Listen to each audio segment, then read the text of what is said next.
이 대출은요, 시시각각으로 계속 변하기 때문에 그때그때 가장 유리한 조건을 선택하시는 것이, 이제 5천만 원 돈이 확 빠져버리면 그렇죠. 예, 또 낭패를 보시니까 체크를 하시면.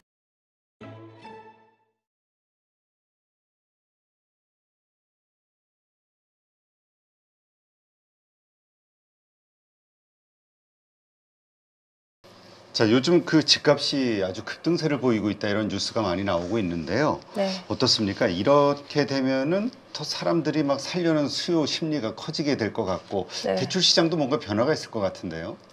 지금 많은 분들이 불안해하고 계세요. 네. 왜냐하면 이게 서울의 집값, 특히 서울의 집값이 오르고 있거든요. 지금 17주째 계속 상승하고 있습니다. 그러다 보니 이게 매수 심리가 계속 오르니까 너무 불안해가지고 계속 빨리 사야 되겠다, 이런 생각을 하고 계신 분들이 굉장히 많은데요. 이러다 보면 또 대출 규제가 나올 수 있거든요. 그래서 그거에 대해서도 조금 예측을 하는 것이 좋을 것 같고요. 그리고 스트레스 DSR 3단계가 어찌 보면 뭐 크게 뭐 대출 금액이 줄어드는 게 아닐 수도 있는데 많은 분들이 굉장히 걱정을 하세요. 그래서 그렇죠. 7월 1일 전에 계약을 하려고 더욱더 몰리다 보니 계속 서울의 집값이 오르고 있는 그런 상황이고요. 그리고 이제는 똘똘한 한 채가 너무 중요한 시대가 돼버렸잖아요. 그렇죠. 그래서 많은 분들께서 어차피 하나 살 거면 좋은 지역에 사고 싶다, 무리를 해서라도 좋은 집 사고 싶다, 이런 분들이 굉장히 많으세요. 그래서 대출을 좀 더 최대로 받는 분들이 늘어나고 있는 게 아닌가, 그런 생각이 듭니다. 네. 자, 그렇다면 그 LTV 50%라 해도 그 실제 대출금이 계산했던, 기대했던 것보다도 적게 나오는 경우가 있다면서요? 네. 어떤 경우들입니까, 이게? 그러니까 이제 LTV 50%는 지금 규제 지역은 전국에 4군데밖에 없거든요. 강남, 서초, 송파, 용산. 네, 이 4군데는 LTV 50%, 집값의 50%만 대출이 가능하고요. 그 외 지역은 집값의 70%, 다주택자는 60%까지 대출이 가능합니다. 그런데 여기서 그 금액보다 적게 나오는 분들 지금 여쭤보신 거잖아요. 그렇죠. 예, 이제 대출이 점점 늘어나게 되면 은행에서는 대출을 줄이고 싶어요. 예, 그럴 때 첫 번째로 사용을 하는 것이 반공제 보험인 MCI를 사용하지 않습니다. 네. 말이 좀 굉장히 어려운데요. 이게 원래는 은행에서는 LTV 50%를 다 해주는 게 아니고요. 원래는 방을 하나 빼게 돼 있어요. 5,500이거든요. 서울 같은 경우는. 그래서 5,500만 원이 갑자기 은행에서 5,500만 원 대출을 줄이셔야 돼요 라고 하면 굉장히 당황해 하시거든요. 그렇죠. 네, 그래서 그 MCI 규제가 일단은 대출을 줄이는데 첫 번째 역할을 합니다. 근데 이 부분도요, 사실 이게 전국 규제라기보다는 은행별로 서로 영업의 관리를 하는 도구로 사용을 하기 때문에, 만약에 A 은행에서 MCI를 못 쓴다, 반공제를 해야 된다라고 하시면 다른 은행도 좀 빨리 알아보시는 게 제일 좋습니다. 그래서 첫 번째로 대출 금액이 줄어드는 경우 이제 MCI가 될 거고요. 두 번째는 금리가 올라가면 DSR이 굉장히 불리해집니다. 네. 네, 그럴 경우에 대출 한도가 줄어들 수 있어요. 그래서 그런 부분도 있고요. 또 반대로 대출이 늘어나는 경우도 있는데, 그거는 어떤 경우냐면 지금 내가 산 집이 가격이 상승하는 경우가 있어요.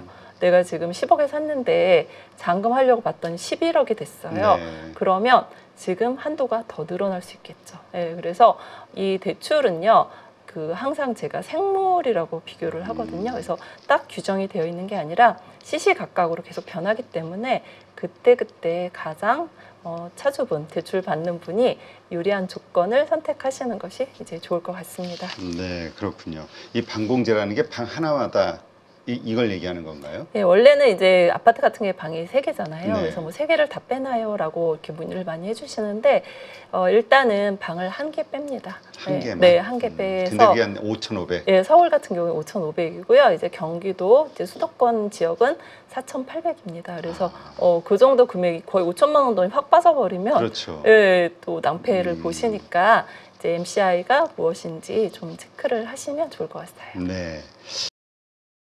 자, 그다음에 이제 주택담보대출 받기 위해서 이제 보통 보증보험 가입을 하잖아요. 이게 이제 필수가 됐는데, 이게 왜 필요한 것이고, 또 뭔가 그 그 문제점이 있다면 어떤 것들이 있는지 좀 설명해 주시죠.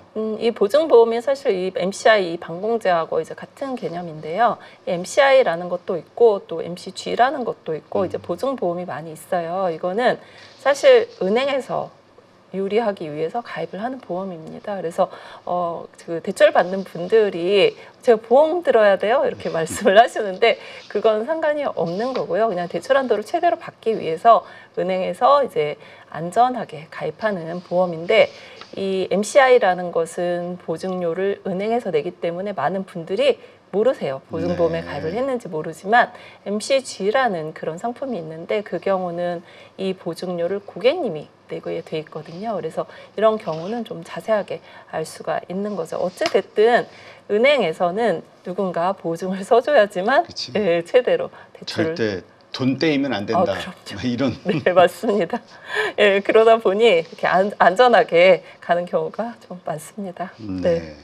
이게 그 대출 받아본 분들 시중에 떠도는 이야기 들어보면은 네. 거기 내가 아는 사람이 있어서 어디 은행 지점으로 가면 잘해줘.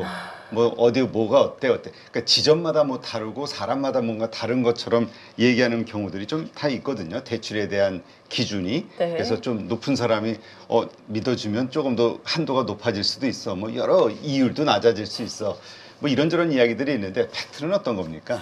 일단 개인 대출에서는 불가능하다. 개인 예, 대출은. 불가능하다라고 말씀을 드리고 싶어요. 근데 이제 이런 경우는 있어요. 예를 들면 우대 금리, 저희가 이제 깎아주는 금리잖아요. 그 금리를 뭐 0.9%까지 쓸 수 있는데 그 해당 지점에서는 그러면 수익이 별로 안 좋잖아요. 네. 너무 깎아주면 수익이 안 좋아서 우리는 0.9까지는 깎아주기 싫고 한 0.8까지만 깎아주겠다라고 한다라고 하면 그 지점은 금리가 조금 높을 수도 있는 거고요.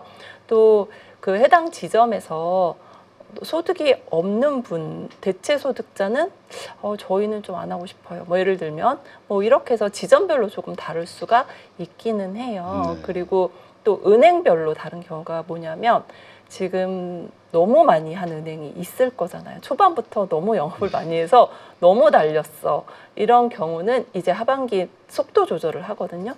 그러면 그런 은행 같은 경우는 금리를 올린다거나 네. 하면서 속도 조절을 하게 돼서 은행마다 또는 지점마다 조금의 차이가 있을 수는 있겠죠. 네. 그 정책 대출 가운데서 신혼부부 특례, 그다음에 디딤돌 대출 이런 게 있잖아요. 네. 근데 이게 자산 기준이 까다로워서 예금이나 적금 이런 것들을 뭐 미리 정리해야 된다 이런 얘기가 있나 봐요. 요 어떤 내용입니까? 이거는 이제 뭐냐면 이제 저희가 이제 디딤돌 대출하고 신생아 특례 대출이라는 게 있어요. 근데 디딤돌 대출의 확장 버전이 이제 신생아 특례 대출이거든요. 근데 이 정책자금 대출은 아무래도 네. 소득이 그러니까 자산이 좀 적은 분들 그런 분들을 위한 상품이에요. 소득도 규정이 이제 정해져 있어요. 뭐 소득이 너무 많거나 하면 안 되거든요. 물론 신생아 특례 같은 경우는 현재 소득이 굉장히 높지만 디딤돌 대출 같은 경우는 소득이 좀 낮게 책정이 되어 있거든요.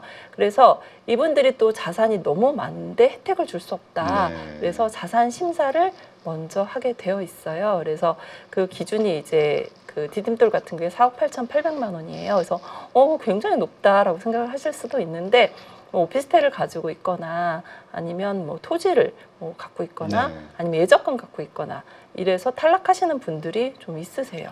그래요? 그렇기 때문에 본인의 자산이 얼마인지 자산 심사를 먼저 이렇게 평가를 하시는 게 좋습니다. 내가 모르는 또 여기서 부모님이 등장을 하시는데 그렇죠. 부모님이 이제 그 자제분 이름으로 만약에 예금을 뭐 1,000만 원 들어놨는데 몰랐다. 그러면 심사에서 탈락을 신생아 특례 같은 경우는 금리가 굉장히 좋거든요. 지금 뭐 1.8 나오시는 분들도 있는데 그 금리 예상했는데 탈락해버리면 거의 3%대로 올라가야 되니까 그래요? 네, 그러니까 미리미리 좀 체크를 해서 정책자금 대출을 받도록 하는 것이 좋습니다. 네. 진짜 네. 우리 부모님도 그렇게 좀 해주셨으면 참 반가웠을 텐데. 그렇죠. 많은 분들이 그렇게 말씀하세요. 저도 좀 그랬으면 좋고 탈락해도 나도 좋아요. 모르는 막 내 이런. 명의에 뭔가 재산이 좀 네. 있었으면. 네. 네. 그러니까 어쨌건 미리 내 재산을 한번 정확하게 파악을 해야겠군요. 네, 그래서 만약 그래서 부족하다면 실제로 어떤 예금 적금도 해약할 필요도 있겠네요. 근데 이제 그게 또 뭐 당장 뭐 해지하고 다 써버린다고 해서 바로 반영이 되는 게 아니기 때문에 좀 장기 플랜을 갖고 계시는 게 그렇군요. 예, 좋습니다. 그러니까 이게 진짜 대출은 내가 필요할 때 갑자기 가서 그냥 막 이렇게 우당탕탕 하는 게 아니라 네. 미리 사전에 잘 네. 준비해서 네, 맞아요. 예, 받아야지만 되는 거군요. 네. 차질 없이. 예, 특히 어려운 대출일수록 금리가 싸고 좋은 대출일수록 예, 오랫동안 좀 이렇게 살펴보시는 것이 좋아요. 네. 자, 세입자가 있는 집을 매수할 때 전입세대 열람원 전세계약서 정보가 불일치되면 대출이 거절될 수 있다. 그래서 조심해야 된다 이런 말이 있는데 이건 어떤 내용입니까? 어떤 때 이런 일이 생기는 거죠? 이거는 이제 어떤 경우냐면요. 저희가 집을 매수할 때 네. 집주인이 거주하는 집을 살 수도 있지만 세입자를 지금 두고 있는 집을 매수하는 경우도 있거든요. 그런 경우도 좀 많죠. 있죠. 네. 많죠. 뭐 세입자를 지금 끼고 샀다가 나중에 이제 소유자가 입주하겠다라고 하시는 분들도 굉장히 많으세요. 근데 그 세입자 보증금이 적거나 월세인 경우는 뒤로 대출이 나오거든요. 예를 들어서 10억짜리 집을 사는데 만약에 전세 보증금이 뭐 1억에 뭐 월세가 좀 있었다. 내지는 뭐 보증금이 5억이다. 예, 이러면은 저희가 이제 70%까지 대출이 되니까 10억이면 7억까지 되는데 보증금이 5억이잖아요. 네. 그럼 5억 빼고 2억이 대출이 가는 금액이 나오거든요. 그래서 그럼 이제 2억 받아서 나는 이제 준비해야 되겠다라고 생각을 했는데 이제 은행에다가 전세 계약서를 이제 넣게 되거든요. 네. 그리고 전입세대 열람원도 같이 은행에 제출을 해서 일치가 돼야지만 은행에서는 세입자한테 전화해서 확인을 하는데 이게 전입세대 열람원에 다른 사람이 들어가 있는 경우가 있어요. 가족이 들어가 있거나 예, 세대주가 그 계약자가 아닌 경우가 있거든요. 이러면 은행에서는 이분 누구세요? 라고 당연히 물어봐요. 그렇죠. 예, 그러면 가족이에요. 라고 하면 그럼 가족임을 증빙해 주세요. 라고 말씀을 하는데 세입자 분이 그렇게 적극적으로 협조를 해주시면 감사하죠. 그런데 몰라요. 이러면 은행에서는 다른 세입자가 있다고 생각을 하기 때문에 대출이 안 됩니다. 그래서 예, 그런 부분 내가 세입자를 낀 집을 사면서 대출을 받으실 분들 같은 경우는 전입세대 열람원을 꼭 확인해 보시는 게 좋습니다. 네, 그렇군요. 자, 그다음에 전세자금 대출을 받은 세입자가 청약 당첨이나 아니면 뭐 어떤 사정으로 인해서 전출할 경우 무슨 불이익이 발생이 됩니까? 너무 맞습니다. 그래요? 네. 그러니까 저희가 전세 대출을 받을 때는요. 네. 전입이 필수 조건이잖아요. 그렇죠. 그리고 당연히 전세 세입자 분들이 그 피 같은 보증금을 지키기 위해서는 첫 번째 하셔야 되는 게 전입 신고예요. 예, 전입을 하셔야지만 저희가 그 집의 보증금을 지킬 수 있단 말이에요. 그러면 그 마찬가지로 그 보증금이 지켜져야지만 은행에서도 대출을 나중에 회수할 수가 있어요. 근데 이 세입자분이 전입을 뺐다. 전신고가 아무도 없다. 이러면 은행에서는 나중에 채권을 회수하기가 되게 어렵거든요. 그런데 이 전세 세입자분이 전입을 자꾸 빼요. 그러고 막 집주인이 그 사이에 대출을 받아버리고 이러면 은행은 낭패를 볼 수 있기 때문에 자꾸 이렇게 전입을 빼시는 분들은 이제 블랙리스트에 오를 가능성이 굉장히 높습니다. 그래서 나중에 전세 대출 보증서 발급이 안 되거나 연장이 안 되거나 이럴 수 있는데 이렇게 왜 주소를 빼느냐 라고 하신다라고 하면 말씀하신 대로 청약을 좀 다른 지역 뭐 더 좋은 지역에 가서 그 1년, 2년 거주를 해야지만 그 지역에 청약을 접수할 수 있는 그런 지역들이 있거든요. 그렇죠. 네, 당해라고 해서 그래서 그런 것 때문에 이제 저 외지에 살면서 해당 지역으로 전입을 하시는 분들이 계시는데 그러면 당연히 전입을 뺄 수밖에 없거든요. 그렇죠. 네, 그래서 그렇게 하시면 안 됩니다. 그리고 만약 당첨돼도 그 문제 생기는 거잖아요. 그렇죠. 네, 위장 전입이잖아요. 네, 그래서 그렇게 하시면 안 되는데 예전에 그렇게 하시는 분들 좀 상당히 계셨어요. 근데 요즘 하도 이 전산 자료가 너무 맞아요. 디테일하게 잘 돼 있어가지고 네. 어려울 거예요. 그죠. 병원, 건강보험에서도 이미 다 체크하고 근처 병원을 이용을 했는지 예, 이런 게 다 체크 들어가기 때문에. 맞아요. 카드니 뭐니 뭐 가지고 네. 내가 돈 쓰는 동네가 A라는 동네인데 맞아요. 갑자기 저쪽 멀리 떨어진 C라는 데에 있다고 하면 말이 안 그렇죠. 되죠. 예, 그래서 그런 게 AI가 다 걸른다고 하더라고요. 아. 그래서 요즘은 그러기가 쉽지 않기 때문에 이렇게 전입 빼서 가고 그러시면 안 됩니다. 네. 자, 정부가 추진하는 수익 공유형 지분 대출 이런 것이 있나 봐요. 근데 집값 상승기에는 실질적으로 발목이 될 수 있다. 이런 지적이 있다고 하는데 어떤 함정이 숨어 있는 겁니까? 이제 정부에서 이제 워낙 집값이 비싸고 대출이 잘 안 나오고 뭐 이런 경우가 많기 때문에 수익 공유형 상품을 이제 할 예정이다라고 이제 발표를 했었어요. 근데 제가 이제 대출을 오랫동안 했었던 사람이잖아요. 네. 전문가로서. 그러다 보니까 2020년에 굉장히 많은 분들이 저한테 대환을 하고 싶다 하셨던 분들이 계세요. 그래서 현재 보통 대환을 한다라고 하면 내가 지금 사용하는 금리가 높은 경우에 대환을 하거든요. 그렇죠. 내가 지금 뭐 5% 쓰고 있는데 시중금리가 3.8이면 당연히 대환하죠. 그래서 저는 여쭤봤죠. 지금 현재 이용 중인 금리가 몇 프로세요? 라고 여쭤봤더니 1.5%예요 라고 말씀을 하시는 거예요. 그러면 그렇게 낮은 금리 대환할 데 없어요 라고 말씀을 드리거든요. 근데 무조건 대환을 해달라고 왜 그러세요? 라고 여쭤봤더니 그분이 사용하셨던 상품이 수익 공유형 상품이었어요. 근데 그 당시에 집값이 엄청나게 오르고 있는 시점이었어요. 그래서 지금 집값이 1억이 올랐는데 그럼 5천만 원을 은행에 줘야 되는 상황이 돼버리고 이자 깎은 거는 뭐 1, 2천밖에 안 되는데 너무 손해가 많다. 그래서 굉장히 후회하셨던 그런 상품인데 정부에서 이제 수익 공유형 같은 이제 그런 상품을 다시 출시를 한다고 하니 그 소비자들 입장에서는 이게 어떤 구조냐면 이제 10억이면 5억은 주택금융공사에서 이제 지분을 대는 거죠. 네, 그리고 같이 사는 걸로. 네, 그리고 나머지 5억에서 이제 70%는 또 대출이 가능하잖아요. 네. 그러면 1억 5천으로 10억짜리 집을 사는 구조가 되는 거예요. 그러면 너무 좋다라고 생각할 수 있는데 이게 만약에 집값이 떨어지면 괜찮죠. 이게 그 다주택금융공사에서 그렇죠. 손실을 보전해 줄 거니까 괜찮은데 그럴 떨어질 집을 왜 삽니까? 그렇죠. 오를 거란 생각이 있으니까. 그래서 그거는 또 말이 안 되는 기대 심리고요. 대부분 집값이 오른다고 생각을 하고 있고 지금 서울의 집값은 주별로 지금 달라지고 있거든요. 네. 전주 다르고 또 앞으로 다음 주 다르고 이런 상황에서 내가 수익 공유형 상품을 이용을 했으면 엄청 억울할 거라는 그런 생각이 조금 들고 있어서 잘 생각을 해보시고 선택을 하시는 게 좋지 않을까 그런 생각이 듭니다. 그렇군요. 자, 이 대출 준비 과정에서 그냥 은행만 믿으면 안 된다. 은행 직원만 믿고 그냥 괜찮다 됐다 이런 말 믿고 나중에 이제 낭패 겪는 경우들이 간혹 있으니까 그래서 꼭 스스로 챙겨야 되는 아니면 확인해야 되는 것들이 있다. 이렇게 여러분들이 말씀을 하시는데 그런 게 뭐가 있을까요? 은행 직원이요. 사실 신은 아니고요. 그리고 규정을 잘 모르는 분들도 굉장히 많으세요. 사실 안 해보면 모르는 거잖아요. 그렇죠. 나는 지금 용산의 집값을 물어보고 있고 용산의 대출을 물어보는데 이분이 만약에 용인에 근무하시는 분이다. 안 해본 상품이잖아요. 그러면 충분히 모를 수 있습니다. 그래서 은행 직원을 너무 믿지 않는 것이 좋고요.